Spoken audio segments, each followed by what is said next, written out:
Bab 812, berteriak dua kali tak terkalahkan. Peradaban Asura, di akademi tertinggi. Sander Ye dan Sinyu duduk berhadapan. Di samping mereka ada Tianotaya, Daizo dan satu orang tua. Orang tua ini tidak lain adalah Daito, pemimpin peradaban dari peradaban Junlin dan ayah dari Daizo. Selain mereka, ada beberapa tetua dari kedua sisi. Awalnya, kedua belah pihak menganggap satu sama lain sebagai kekuatan paralel dan menganggap satu sama lain sebagai musuh besar mereka. Tapi kini setelah peradaban penyihir muncul kembali, tentu saja mustahil bagi kedua belah pihak untuk memiliki pemikiran seperti itu. Kini bagi kedua partai, mereka adalah sekutu dekat. Saat ini, Sinyu adalah orang pertama yang berbicara, tidak masalah silakan mengatakannya saja. Daizo berkata langsung, harus bertempur. Harus bertempur. Begitu kata-kata ini keluar, tempat itu tiba-tiba menjadi sunyi kembali. Mereka secara alami memiliki tekanan dan kekhawatiran ketika memulai perang dengan peradaban alam semesta tingkat 4. Sekalipun peradaban alam semesta tingkat 4 ini belum mencapai puncaknya, dia tetap merupakan peradaban alam semesta tingkat 4. Daizo berkata dengan suara yang serius, kita tidak boleh memiliki ilusi apapun, karena mereka datang dengan niat buruk. Hanya ada pertempuran antara kita dan mereka. Sinyu mengangguk, aku setuju. Orang-orang lainnya mengangguk. Faktanya, jika mereka punya pilihan, mereka tetap tidak ingin bertarung dengan peradaban penyihir ini. Bagaimanapun, ini adalah alam semesta peradaban tingkat 4, dan pihak lain menekan peradaban mereka. Tapi seperti yang dikatakan Daizo, hanya ada pertempuran antara mereka dan peradaban penyihir. Permusuhan pihak lain tidak disembunyikan sama sekali. Daizo berkata lagi, ayah, biarkan Legiun Junlin bersiap. Daito menatap Daizo dan berkata pelan, apa aku masih membutuhkan kamu untuk mengajari aku? Daizo terdiam. Daito memandang Tianotaya dan Sinyu, lalu berkata dengan serius, pertempuran pertama antara kita dan peradaban penyihir ini adalah pertempuran yang menentukan, jadi yang terbaik bagi kita berdua adalah tidak melakukan pertahanan kekuatan apapun. Selama pertarungan dimulai, itu akan menjadi pertarungan hidup dan mati. Sinyu mengangguk, jangan khawatir, Yang Mulia, saat ini, peradaban Asura secara alami tidak akan mempermainkan trik apapun. Jika kita memiliki pemikiran lain saat ini, niscaya kita akan menghancurkan diri sendiri. Daito mengangguk. Faktanya, dia tidak terlalu takut memulai perang dengan peradaban penyihir. Akan lebih baik jika menang, kalau kalah juga tidak masalah. Pemenangnya adalah raja dan yang kalah adalah bandit, dia bisa menerimanya. Bagaimanapun, peradaban Junlin juga sudah menghancurkan peradaban alam semesta lain. Yang dia takuti adalah selama pertarungan dengan peradaban penyihir, peradaban Asura melakukan gerakan kecil dan ditipu mati oleh rekan satu timnya. Mati di tangan musuh berarti menunjukkan bahwa keterampilan dia lebih rendah daripada orang lain, tapi mati di tangan rekan satu tim akan sangat memalukan. Saat ini, Daizo tiba-tiba menatap Sander Ye, saudara Ye, bagaimana denganmu? Semua orang di lapangan memandang Sander Ye. Mereka tentu saja tidak asing dengan Sander Ye. Pemuda ini begitu terkenal sekarang. Bahkan peradaban Junlin tahu bahwa orang di balik pemuda ini sangat kuat. Kehancuran peradaban Guyan disebabkan oleh pemuda ini. Sinyu dan Tianotaya juga menatap Sander Ye dengan harapan di mata mereka. Jika Sander Ye bersedia memanggil seseorang untuk membantu, itu bagus. Mereka masih sangat terkesan dengan kekuatan kultivator pedang berpakaian awan. Melihat tatapan penuh harap di mata Tianotaya dan Sinyu, Sander Ye menggelengkan kepalanya dan tersenyum. Dia secara alami tahu apa maksud pihak lain, tapi tidak ada yang bisa dia lakukan untuk mengatasinya. Dia tidak memiliki informasi kontak pamannya.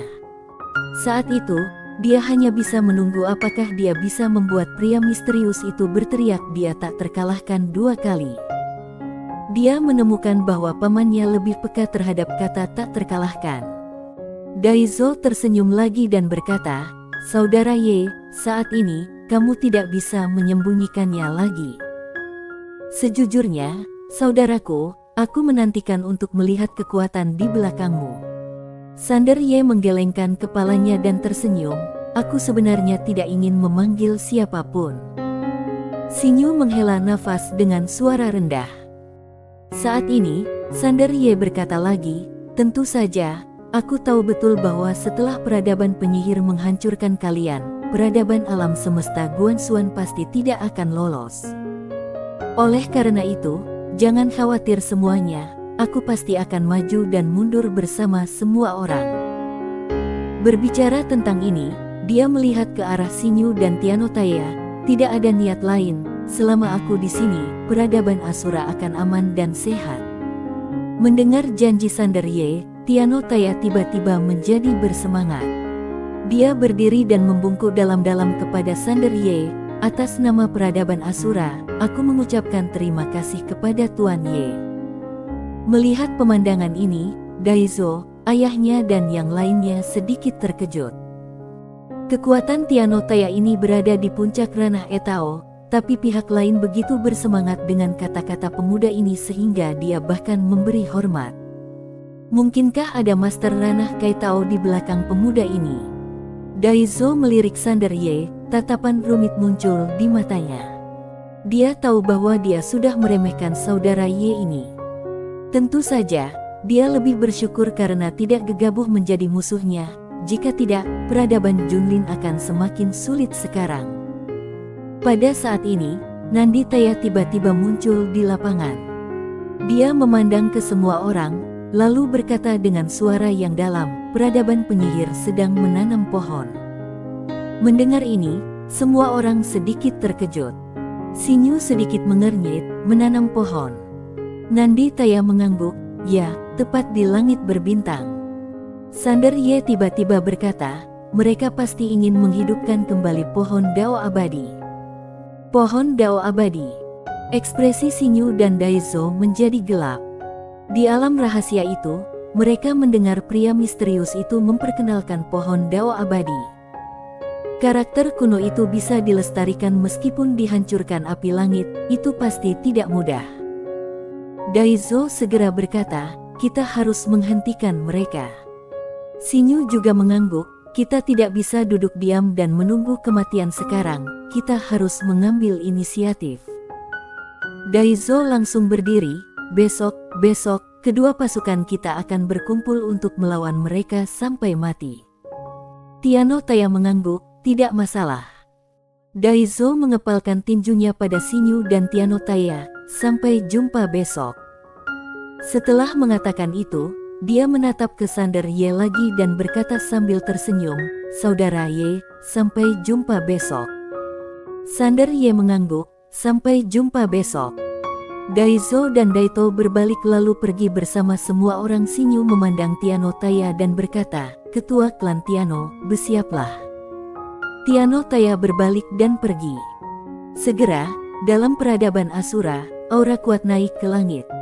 Xinyu memandang Sander Ye di depannya, lalu tersenyum dan berkata, "Tuan muda Ye tidak benar-benar ingin terlibat." Sander Ye menggelengkan kepalanya, "Seperti yang baru saja kukatakan, setelah peradaban penyihir menghancurkanmu, pasti tidak akan melepaskan alam semesta Guanxuan. Oleh karena itu, bahkan jika aku tidak mengambil tindakan sekarang, aku pasti harus mengambil tindakan di masa depan.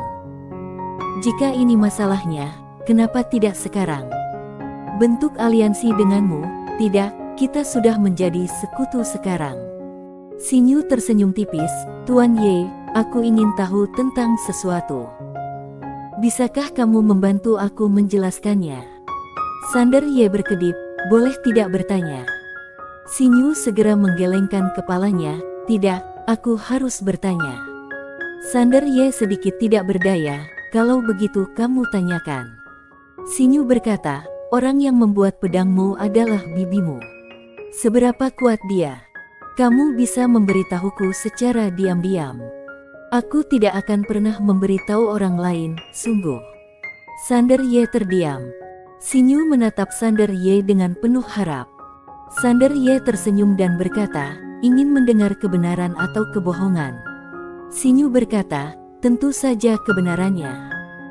Sander Ye tersenyum dan berkata, Master Puncak Peradaban Penyihir, mereka seharusnya tidak bisa menangkis satu pedang dari bibiku. Xinyu tercengang. Sander Ye tersenyum, berbalik dan pergi tanpa berkata apa-apa lagi. Saat ini, Xinyu tiba-tiba berkata, aku percaya padamu. Sander Ye menoleh untuk melihat Xinyu, yang tersenyum dan berkata, sungguh. Sander Ye tertawa dan tidak berkata apa-apa lagi. Karena akan ada pertempuran yang menentukan besok, peradaban Asura secara langsung dimobilisasi pada saat ini. Para master yang tak terhitung jumlahnya yang bertapa keluar dari pertapaan lebih awal, dan para master di luar juga dipanggil kembali. Di seluruh peradaban Asura, aura kuat terus bermunculan. Tiano Taya dan Xinyu juga membantu. Di bawah pengaturan mereka, beberapa anak muda diam-diam dikirim ke alam semesta Guanxuan. Bukan karena mereka tidak mempercayai Sander Ye, itu terutama karena mereka harus membuat rencana yang lengkap demi mewarisi peradaban. Sekalipun peradaban Asura dikalahkan dalam pertempuran ini, peradaban Asura bisa terus diwariskan. Malam ini ditakdirkan menjadi malam tanpa tidur bagi peradaban Asura. Sander Ye datang ke lautan bintang tempat mereka berada sebelumnya dengan Yinia. Langit penuh bintang dan pemandangannya masih sama. Tapi yang berbeda dari sebelumnya adalah sekarang sangat sepi, dan sedikit orang. Dengan Yinia, Sander Ye berjalan ke pohon kuno langit berbintang dan duduk. Kali ini, dia tidak akan memanggang ayam, tapi seekor domba utuh. Yinia berjongkok di samping Sander Ye, menjilati manisan Hao, matanya tertuju pada domba panggang utuh di depannya, dan dia tidak bisa menahan air liurnya. Melihat adegan ini, Sander Ye tertawa. Dia menemukan bahwa Yinia lebih serakah daripada Arya dan putih. Yinia berkata dengan lembut, aku belum pernah makan makanan lezat seperti ini sebelumnya. Sander Ye menoleh untuk melihat Yinia, kamu dulu tidak makan makanan. Yinia mengangguk. Sander Ye sedikit bingung, kenapa? Yinia menggelengkan kepalanya, pokoknya sudah seperti ini sejak awal. Sander Ye ragu-ragu sejenak, lalu berkata, Yinia, di mana orang tuamu? Yinia menggelengkan kepalanya lagi, tidak ada orang tua.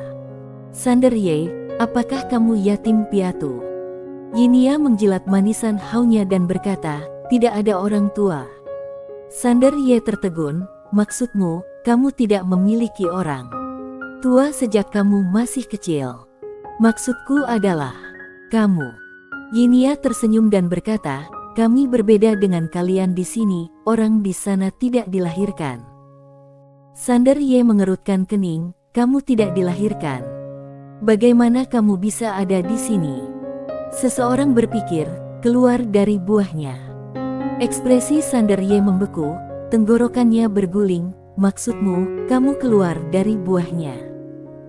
Yinia mengangguk, orang-orang di sana semuanya berasal dari buah-buahan, tapi orang-orang di sini tampaknya keluar dari perut perempuan. Berbicara tentang ini, dia menoleh untuk melihat ke arah Sander Ye, kenapa seorang gadis bisa memiliki bayi di dalam perutnya. Sungguh aneh. Setelah mengatakan itu, dia menyentuh perutnya. Sander Ye terdiam. Dia sungguh tidak mudah menjawab pertanyaan ini, jadi dia mengganti topik pembicaraan, apakah orang-orang di sana tidak menikah? Dia menggelengkan kepalanya sambil berpikir, jika kamu tidak ingin menikah, dan kamu menginginkan anak, carilah buah. Tentu saja, ada buah yang bagus dan buruk. Berbicara tentang ini, dia menatap Sander Ye, jika aku ingin menggunakan perutku untuk melahirkan bayi, bagaimana aku harus melakukannya? Apakah merepotkan? Sander Ye bersambung. Bab 813, Cuci Kaki. Punya bayi. Sander Ye terdiam. Yinia memandang Sander Ye, menunggu jawaban. Sander Ye berpikir sejenak dan kemudian berkata, kamu harus menyerap semua informasi budaya peradaban kosmik kami. Yinia berkedip, apakah sulit untuk menjawabnya? Sander Ye mengangguk, ini sangat rumit dan melibatkan banyak hal. Yinia menggelengkan kepalanya, menjilat manisan haunya, lalu berkata, kalau begitu, jika aku ingin punya anak di masa depan, sebaiknya aku ambil buah. Sander Ye tidak tahu harus tertawa atau menangis. Tapi, dia sedikit penasaran dengan tempat Yinia. Apakah semua orang berasal dari buah-buahan? Dia belum pernah melihat yang seperti ini. Segera, domba di tangan Sander Ye sudah dipanggang hingga berwarna keemasan, dagingnya empuk serta harum, itu sangat meningkatkan nafsu makan orang. Setelah Sander Ye menaburkan beberapa bahan yang dibawa dari Bima Sakti, dia melihat ke arah Yinia, air liur dari sudut mulut Yinia sudah mengalir ke bawah. Sander Ye tertawa. Dia merobek kaki domba dan menyerahkannya kepada Yinia. Yinia dengan cepat membungkus manisan hau yang belum habis dimakan, lalu mengambil kaki domba, kemudian dia mulai memakannya secara langsung. Sander Ye tersenyum tipis dan berkata dengan lembut, hati-hati, jangan tersedak. Yinia menatap Sander Ye, menyeringai, lalu melanjutkan makan. Sander Ye tersenyum, lalu merobek kaki domba dan menggigitnya. Harus diakui bahwa rasanya enak, apalagi setelah menambahkan bumbu yang dibawa dari Bima Sakti, rasanya semakin nikmat. Sander Ye tiba-tiba berkata, Tuan Pagoda, apakah kamu ingin makan? Pagoda kecil berteriak dengan marah, keluar dari sini, bajingan. Sander Ye, saudara ini. Pada saat ini, sebuah suara tiba-tiba datang dari samping. Sander Ye berbalik dan melihat seorang pria dan seorang wanita berdiri tidak jauh di sebelah kanan dia dan Yinia. Mereka berdua masih sangat muda. Pria itu mengenakan jubah panjang dan berpenampilan tampan dan memiliki senyum di wajahnya. Wanita di sebelahnya mengenakan gaun kuning muda. Meski penampilannya tidak tak tertandingi, dia tetap halus dan anggun. Sander Ye sedikit bingung. Pria itu tersenyum dan berkata, apakah kamu keberatan duduk dua orang lagi? Sander Ye tersenyum dan berkata, aku tidak keberatan. Pria itu sedikit menangkupkan tinjunya dan berkata, terima kasih. Setelah mengatakan itu, dia buru-buru menarik wanita di sampingnya untuk duduk di depan Sander Ye dan Yinia. Wanita itu menatap daging kambing panggang di depan Sander Ye. Tenggorokannya berguling, tapi dia jelas sedikit pemalu dan bersembunyi di belakang pria itu. Melihat ini, Sander Ye langsung mengerti. Dia pikir pihak lain pasti mencium bau daging domba panggang dan ingin menakannya. Sander Ye tersenyum, lalu menunjuk daging kambing panggang di depannya, kalian berdua, silakan makan sesukamu. Pria itu segera menatap ke arah Sander Ye dengan rasa terima kasih, lalu merobek sepotong daging kambing dan menyerahkannya kepada wanita di sebelahnya. Wanita itu buru-buru mengambilnya dan menggigitnya. Pria itu tersenyum, lalu memandang Sander Ye di seberangnya, aku tidak tahu dari klan mana kakakku berasal. Sander Ye sedikit terkejut, kamu tidak mengenalku. Bukan karena dia sombong, itu terutama karena dia sudah bertarung beberapa kali di peradaban Asura. Logikanya, orang-orang di peradaban Asura seharusnya mengenalnya. Mendengar perkataan Sander Ye, pria itu memandang ke arah Sander Ye dan berkata, maaf, aku dan istri aku bepergian ke luar negeri sepanjang tahun dan jarang kembali. Kali ini kami kembali karena menerima panggilan dari klan. Oleh karena itu, banyak orang yang relatif asing bagi kami. Jadi begitu. Sander Ye tersenyum dan berkata, namaku Sander Ye, orang di sebelahku ini adalah adikku Yinia. Pria itu tersenyum dan berkata, ternyata saudara Ye, aku Giano Gao, dan orang di sebelah aku ini adalah istriku Xiani Lin. Sander Ye, apakah kamu kembali dari luar? Giano Gao mengangguk, akan segera terjadi perang dengan peradaban penyihir. Semua orang di luar harus kembali. Peradaban kosmik tingkat keempat. Xiany Lin di sebelah Giano Gao tiba-tiba berhenti, sedikit kekhawatiran muncul di matanya. Giano Gao meraih tangannya dan berkata sambil tersenyum, "Gak apa-apa. Jika kita menang, kita akan melakukan perjalanan ke dunia langit puluhan ribu dunia bersama-sama, kemudian mencari tempat yang tenang untuk pensiun. Jika kita kalah, maka kita akan mati bersama. Jika tidak bisa hidup bersama, maka aku bisa menerima kematian bersama." Haha. Xiany Lin melirik Giano Gao, matanya yang indah tampak lembut.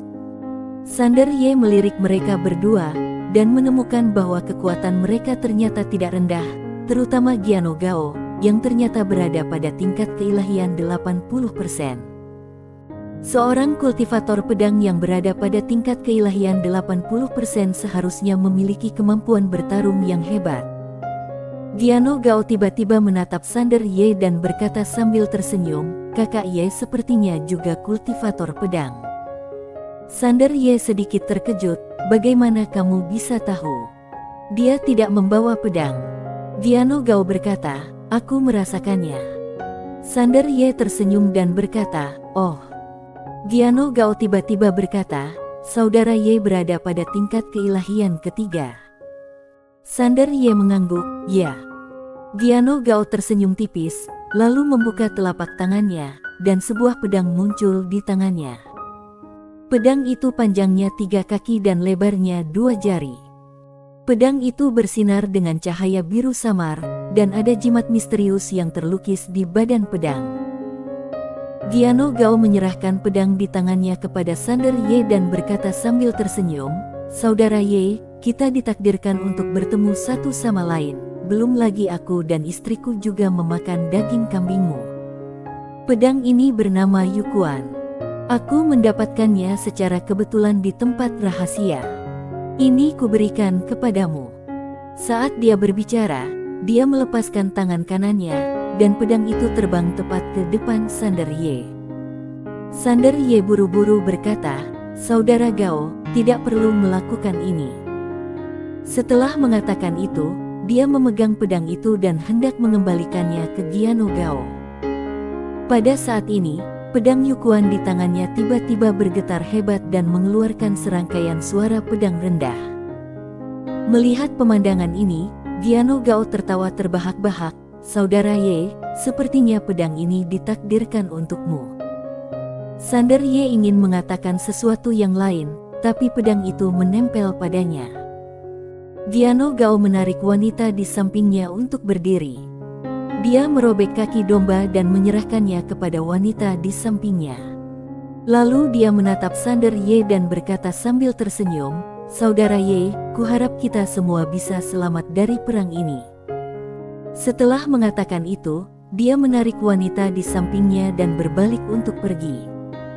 Melihat keduanya pergi, Sander Ye tersenyum sedikit. Dia melihat pedang Yukuan di tangannya. Pedang Yukuan sedikit gemetar dan sangat bersemangat. Sander Ye tersenyum lalu berkata, "Ini memang sudah ditakdirkan." Setelah itu, dia langsung memasukkan pedangnya ke dalam lautan kesadarannya, lalu menghangatkannya dengan kekuatan pedang tak tertandingi. Pada saat ini, Yinya di samping Sander Ye tiba-tiba berkata, "Apakah mereka suami istri?" Sander Ye mengangguk. Yinya menggigit daging kambing itu dan berkata, "Maksudmu suami istri itu bisa punya anak bersama?" Sander Ye sedikit mengangguk, "Benar." Yinya berkata, "Di tempat kami, jika kamu ingin mengeluarkan anak dari buahnya, kamu harus menggunakan energi spiritual dan jiwa kamu sendiri untuk terus memeliharanya. Apa yang perlu kamu lakukan untuk melahirkan anak di sini?" Sander Ye berpikir sejenak lalu berkata, "Olahraga, minum suplemen, dan cuci kakimu." Yinya menoleh ke arah Sander Ye, terkejut, "Cuci kakimu?" Sander Ye mengangguk, "Ya." Yinya bingung, "Kenapa?" Sander Ye, "Di beberapa tempat, ketika kamu mencuci kaki, kamu tidak benar-benar mencuci kaki kamu, tapi kamu mencuci." Pada saat ini, dia tiba-tiba berhenti. Yinia ingin menanyakan hal lain, tapi Sander Ye segera menyerahkan kaki domba terakhir kepada Yinia. Jangan tanya, cepat makan. Yinia. Tidak butuh waktu lama bagi Yinia untuk memakan seluruh domba, tapi dia masih mendambakannya. Sander Ye berbaring di tanah, menyandarkan kepalanya di atas tangannya. Dia menatap bintang-bintang yang terang dan berkata dengan lembut, "Tuan Pagoda, haruskah aku memanggil bibi atau kakek besok?" Pagoda kecil berkata, "Panggil saja kakekmu, bibimu sepertinya tidak beres akhir-akhir ini." Sander Ye bertanya, "Menurutmu, kenapa bibiku berubah menjadi gaun berlumuran darah lagi? Apakah dia bertengkar dengan ayah?" "Tapi menurutku seharusnya tidak demikian." Pagoda kecil juga berkata, "Tidak mungkin. Bibimu tidak mungkin marah kepada ayahmu. Menurutku bibimu mungkin ingin membunuh seseorang." Sander Ye berkata dengan sungguh-sungguh, "Tidak ingin membunuh kakek dan pamanku, bukan." Pagoda kecil berkata, "Sulit untuk mengatakannya." Sander Ye tiba-tiba menjadi mati rasa. Saat ini, Yinia juga sedang berbaring di samping Sander Ye. Dia mengeluarkan manisan hau dari tangannya, menjilatnya dengan lembut, lalu berkata, "Bisakah manusia dimakan?" Sander Ye menoleh untuk melihat Yinia, pikirannya berdengung. Pagoda kecil tiba-tiba berkata, "Jika dia bersama Arya, itu terlalu berbahaya."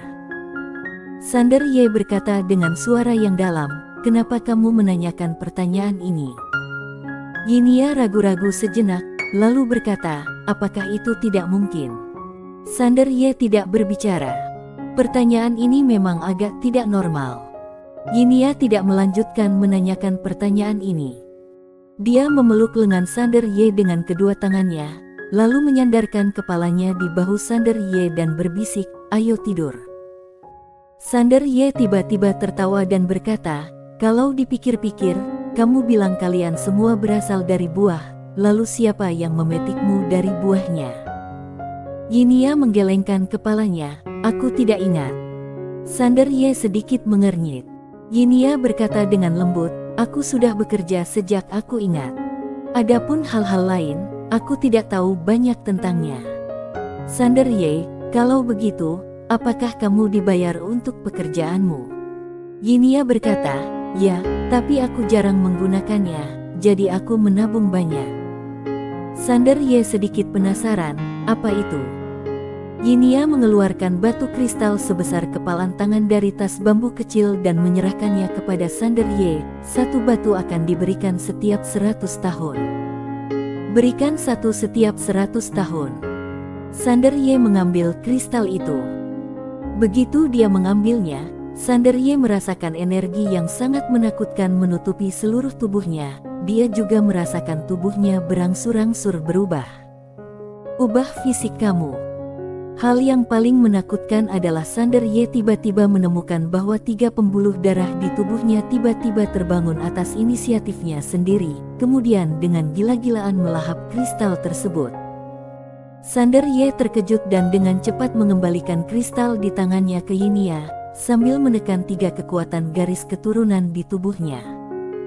Saat ini, Pagoda kecil tiba-tiba berkata, "Itu benar-benar barang bagus." Setelah menekan kekuatan 3 garis keturunan, Sander Ye menoleh untuk melihat Yinia di sampingnya, dan berkata dengan kaget, "Yinia, apa ini?" Seseorang berpikir, "Tempat kami disebut kristal abadi setiap 100 tahun, aku dapat 1." Sander Ye berkata dengan suara yang dalam, "Sudah berapa lama kamu bekerja?" Yinia menggelengkan kepalanya dan berkata dengan lembut, "Aku tidak ingat." Sander Ye terdiam. Yinia menyerahkan kristal abadi kepada Sander Ye, "Untuk kamu." Sander Ye menggelengkan kepalanya, "Simpan saja." Yinia tersenyum dan berkata, "Aku punya banyak, ini untuk kamu mainkan." Sander Ye menggelengkan kepalanya dan tersenyum, lalu berkata, "Aku benar-benar tidak bisa mengambilnya, patuhlah." Yinia ragu-ragu sejenak, lalu berkata, "Oke." Setelah itu, dia menyimpan kristal abadi itu. Sander Ye tiba-tiba berkata, kamu pernah mengatakan sebelumnya bahwa kamu ingin aku bekerja denganmu. Yinia mengangguk, ya. Sander Ye sedikit mengangguk, menurutku tidak apa-apa. Yinia terkekeh, mereka tidak menginginkanmu. Sander Ye bingung, kenapa? Yinia berbisik, kamu tidak terlalu kuat. Sander Ye terdiam, katakan saja aku lemah. Tiba-tiba Yinia berkata, tapi bibimu pasti bisa melakukannya. Biarkan dia pergi bersamaku. Dan pamanmu, dia juga bisa melakukannya. Sander Ye. Pagoda kecil. Bersambung.